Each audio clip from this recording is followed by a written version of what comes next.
Hello, happy Tuesday. I wanted to tell you of a true story that happened today, and I have my mama sitting here in this direction, whatever that looks like to you when I'm recording this. This is to my right, though.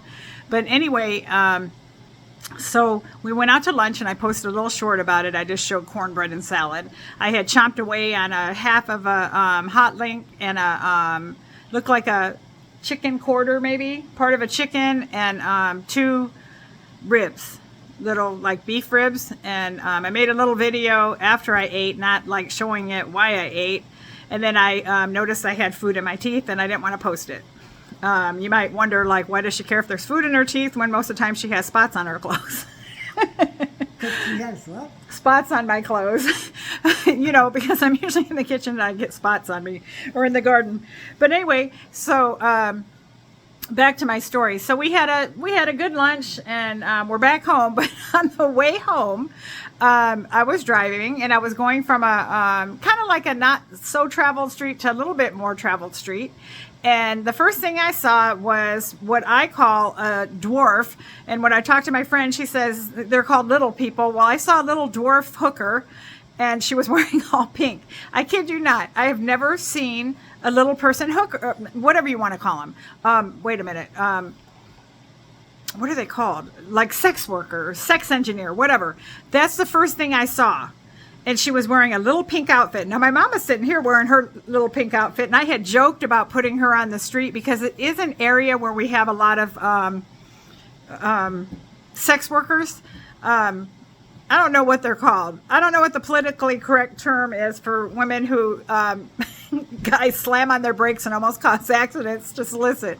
But anyway, I'm pretty sure that this little person was not like undercover or anything, because I don't think the police department recruits people that small. Anyway, so what was funny about it was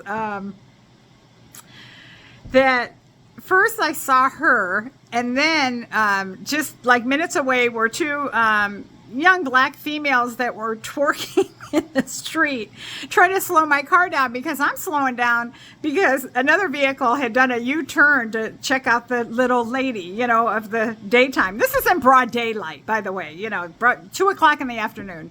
And it's within a short period of time. They're all working like in the same area, but I figure they're attracting a different clientele.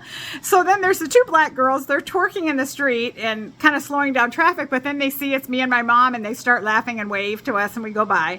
And then there's a white girl strolling down the street, and she's got a whole different energy to her.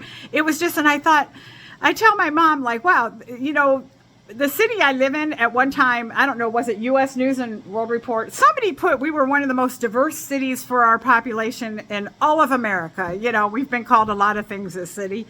But, and I know we're the city of opportunity, we used to be called. But unfortunately, it's been like opportunities for kind of some stuff going on in our town.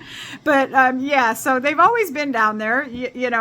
We've always had, prostitution is isn't it the second oldest profession? Isn't that what they always said? She's shaking her head yes. I said, Mom, you have to be here to share this experience. It just was weird. And then this has happened like many times, but we also have the prostitutes that are clearly not females, but are dressed as females. And I always kind of wonder, like, any guy that picks up these ones, they got to know they're a man, because it's like somebody who is 6 feet tall and size 10 heels with big hands, big feet, 5 o'clock shadow, or whatever you want to call it. I mean, some of them are very obvious men, but they're in dresses, and that's all good. But we have a wide variety of sex worker engineers, whatever you want to call them. We got them very small, very tall, very muscular, very flexible, some with big butts, no butts, all kinds of little extra added features. You might be surprised if you pick them up, and just, thought I'd put that ad out there. Anyway, hope that you find humor in this video and it's not too offensive, but you would just, I guess, have to be there. But for me, offensive would be if I filmed it, on a serious note. I've seen some videos where people are filming these girls. I'm not going to, well, yeah, they're girls and some I told my mom that, well, that's a girl with a twist, and she didn't know what I was talking about. Do you know what I'm talking about now? A girl with a twist? I guess. I don't know. Anyway, sometimes it got the little ding ding. Anyway, have a good day. Bye bye.